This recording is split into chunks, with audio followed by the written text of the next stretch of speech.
नमस्कार। स्वागत है आप सभी का आपके अपने यूट्यूब चैनल सरकारी वर्ल्ड में। दोस्तों, सफलता का कोई मंत्र नहीं होता है, ये एक आपके परिश्रम का फल होता है।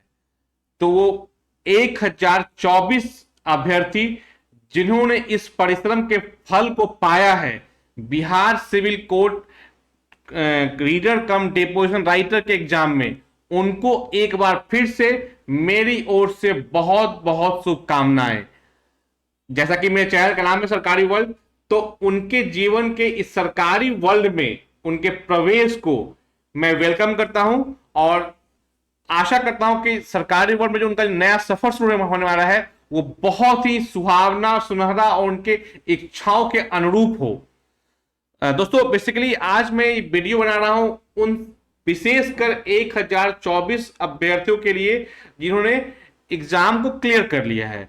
अब क्या, अब उनको क्या करना है? अब उनकी ज्वाइनिंग होनी है।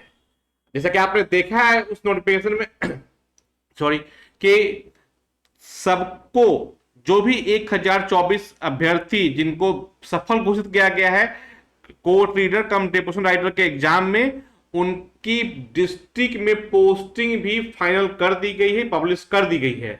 अब एक फाइनल नोटिफिकेशन निकलेगा जिसमें उनको कैसे ज्वाइन करना है उसकी पूरी प्रक्रिया होगी, वो भी बहुत जल्द निकल जाएगी। जब ये सब कुछ हो चुका है तो होपफुली इस मंथ के एंड तक वो निकल जाएगा। तो जैसे ही निकलेगा उसमें एक डेडलाइन होगा कि कब तक आपको ज्वाइन कर लेना है अपने कंसर्निंग पोस्टिंग डिस्ट्रिक्ट में।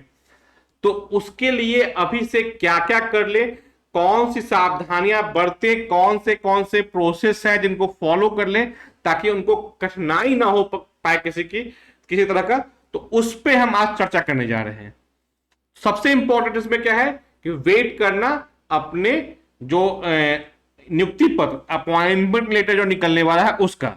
नियुक्ति पत्र निकलेगा जैसे ही कन्वेनर ऑफिस से, तो आपको उसमें एक पूरा गाइडलाइन होगा कि कैसे क्या क्या आपको डॉक्यूमेंट ले जाना है, कहां ज्वाइन करना है, क्या क्या आपको उसमें प्रमाण पत्र ले जाने होंगे, सब कुछ में विस्तृत रूप से गाइडलाइन किया होगा। फिर मैं कुछ झांकियां दे दूंगा उसकी क्या क्या इंपॉर्टेंट है जो अभी से तैयारी कर ले। तो जैसे ही अपॉइंटमेंट लेटर निकलेगा उसमें एक डेडलाइन होगा कि इस अमुक तारीख तक आपको ज्वाइन करना होगा अपने कंसर्निंग पोस्टिंग ऑफिस में, जो कि आपके डिस्ट्रिक्ट का डिस्ट्रिक्ट हेडक्वार्टर होगा। तो सबसे इंपॉर्टेंट क्या है कि आपको पोस्टिंग करना होगा अपने कंसर्निंग डिस्ट्रिक्ट जज, जिला एवं सत्र न्यायाधीश के समक्ष आपको अपनी ज्वाइनिंग देनी होगी।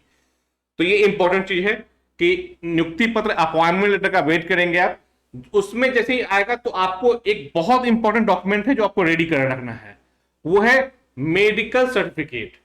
आप स्वस्थ हैं इसका एक प्रमाण पत्र सदर अस्पताल से बनता है, वो बनवा लें आप कि आप फिट हैं, आप स्वस्थ हैं। तो मेडिकल सर्टिफिकेट जो कि न्यू ज्वाइनी के लिए एक अलग फॉर्मेट में होता है, आप जाएंगे वहां आपको बता दिया जाएगा, उसको आप रेडी करवा लें।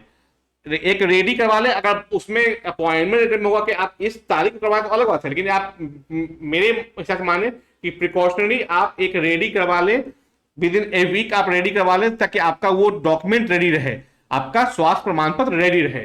तो ये इंपॉर्टेंट चीज, बहुत इंपॉर्टेंट चीज है ये कि आप इसको तैयार करवा लें। इसके साथ ही साथ देखिए, आपका डॉक्यूमेंट वेरिफिकेशन हो चुका है, लेकिन फिर भी जो भी आपने डॉक्यूमेंट वेरिफिकेशन के बाद डॉक्यूमेंट सबमिट किए थे उसकी मूल प्रति और उसकी 2 कॉपी छाया प्रति ये अपने पास रख लें, एकदम एकदम श्योरिटी के साथ उसको रख लें। इसमें किसी भी प्रकार का कोई कोताही नहीं बरते, बिकॉज कई बार होता है कि आप गए वहां पे, आपका उसमें आ जाएगा कि हाँ कि जो ज्वाइन करने जा रहे हैं उनके सभी प्रमाण पत्रों सत्यापन के बाद ही उनको ज्वाइनिंग दें, ये भी उसमें कई बार लिखा होता है, कई विभागों में लिखा होता है जैसे। तो उसको आप प्रिकॉशनरी सब डॉक्यूमेंट को फिर से एक बार रीअरेंज कर ले और उसको अपने पास अरेंज करके रख ले ताकि एक मूल में रहेगा और 2 कॉपी छाया प्रति उसकी आपके पास रहेगी। तो ये इंपॉर्टेंट है कि आपका जो डॉक्यूमेंट्स है उसको रख ले अपने पास। इसके बाद थर्ड स्टेज कि एक एप्लीकेशन जो आपको वहां पर सबमिट करना होगा, वो एप्लीकेशन होगा जिला एवं सत्र न्यायाधीश के नाम से संबोधित होगा कि उनके समक्ष आपको ज्वाइनिंग करना है, और जो नोटिफिकेशन का लेटर निकलेगा उसका रेफरेंस नंबर देते हुए आपको ज्वाइनिंग का एप्लीकेशन लिखना होगा। तो ये एप्लीकेशन लिख लेंगे, अपना मेडिकल सर्टिफिकेट बना लेंगे। उसके बाद आप जो भी डॉक्यूमेंट है उसको अरेंज कर लेंगे। ये आपका इंपॉर्टेंट जो पार्ट है वो करेंगे। और इसमें दो तीन चीज और बहुत इंपॉर्टेंट है कि अगर आपको ज्वाइन सपोज करना है 3 अक्टूबर से, तो आप मेरे हिसाब से आप 3 अक्टूबर को ज्वाइन कर लें। इसका क्या नतीजा होगा बता दूं मैं आपको कि एक बहुत बड़ा साइड इफेक्ट है कि आप सोच रहे कि नहीं कोई दिन अमुक देख रहे हैं कि नहीं इस दिन नहीं इस दिन करूंगा। इसमें जब बाद में प्रमोशंस होते हैं तो 3-4 नंबर आप अगर जो आपसे पहले ज्वाइन कर लेंगे वो आपसे बढ़िया में ऊपर आ जाएंगे ऑटोमेटिकली, और जो आप बाद में करेंगे तो आप उनके नीचे होंगे। तो जब प्रमोशंस की बारी आती है तो उसमें 2-3 के कारण भी आप 1 साल 2 साल आप पिछड़ सकते हैं। तो अगर ज्वाइनिंग का डेट निकल गया है, ज्वाइनिंग के लिए एक पर्टिकुलर डेट तय कर दिया गया, तो मेरा सजेशन होगा कि जिस दिन फर्स्ट डे ज्वाइनिंग हो उस दिन 10 से 11 के बीच में ज्वाइन कर लें, ताकि आपका किसी तरह का डिले ना हो, आपके प्रमोशन फ्यूचर में जो हो उनमें कोई डिले ना हो। ये बहुत इंपॉर्टेंट है। उसके बाद डॉक्यूमेंट रखना इंपॉर्टेंट क्या है कि अगर इनकेस उसमें हुआ कि जो भी नियुक्ति पत्र निकलता है उसमें ये कहीं मेंशन कर दिया जाए कि जो नियुक्ता होंगे जो कि ज्वाइन करवाएंगे वो इनके सभी प्रमाण पत्रों की जांच करवा लें प्रथम वेतन निर्गत करने के पहले, या कुछ भी इस तरह का डाल दे कंडीशन।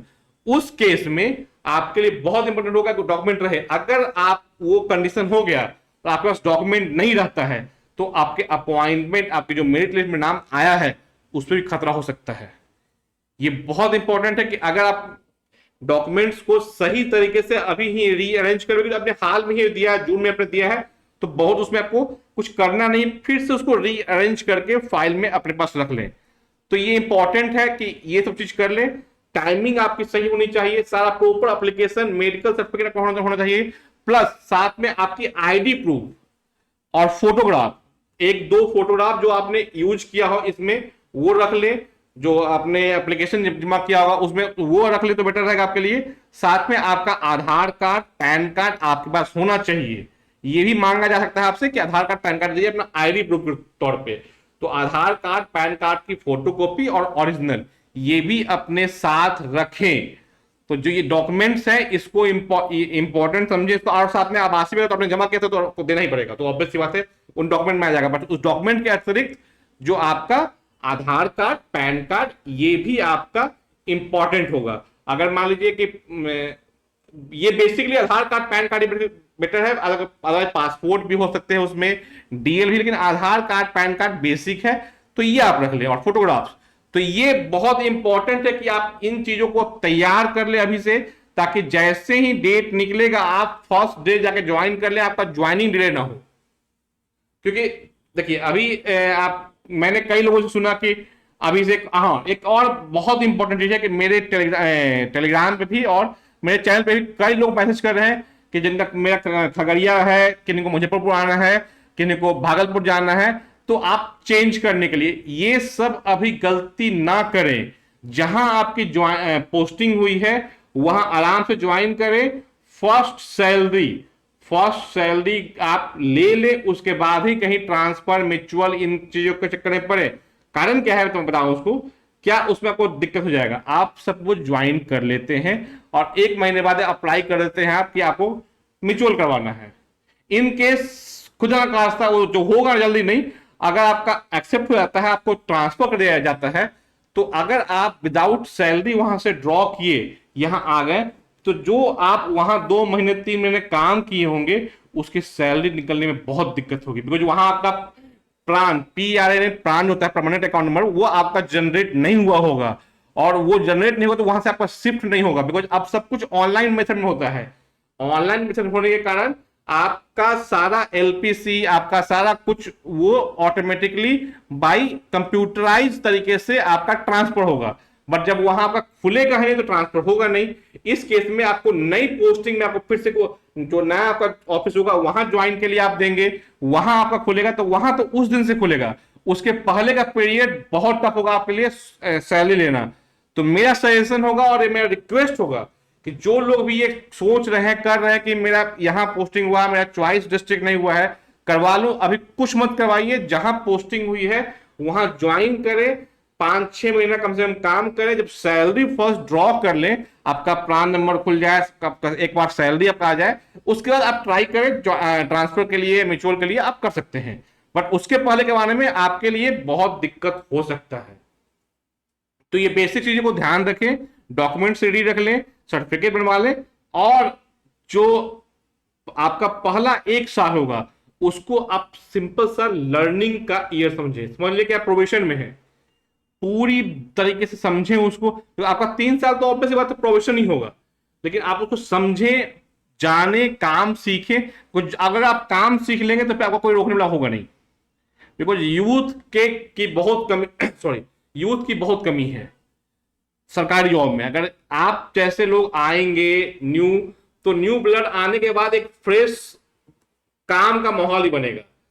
तो बस 1 साल काम सीखें, एंजॉय करें अपने काम को, बहुत मजा आने वाला है आपको। आपके लाइफ में जो एक हर्डल था कि गवर्नमेंट जॉब नहीं है, वो खत्म हो गया है, तो उस पीरियड को एंजॉय करें और प्रिकॉशन लेते रहे कि जो कोई भी गलती ना करे डॉक्यूमेंट्स वगैरह में, ज्वाइनिंग में। और ये ट्रांसफर और म्यूचुअल के चक्कर में पड़े हुए लोग उसको भूल जाएं। अभी छोटी छोटी गलतियां आपको आगे जाके बहुत परेशानी का सबब बन सकती हैं। तो मेरा आप सभी से निवेदन है कि पूरी तैयारी के साथ जिस दिन ज्वाइन करने जाएं, ज्वाइन करें बिल्कुल अपने उत्साहित मूड के साथ, और ये जाएं ज्वाइन करने के लिए, ताकि कि अब आपका एक नया जीवन शुरू होने वाला है। और उस जीवन में आप सभी को मेरी बहुत बहुत शुभकामनाएं फिर से, और उम्मीद करता हूं कि आप बहुत अच्छे से काम कीजिएगा, और जिन उम्मीदों पे आपने इस जॉब में ज्वाइन किया वो आपकी सारी उम्मीदें पूरी हो। धन्यवाद, थैंक यू।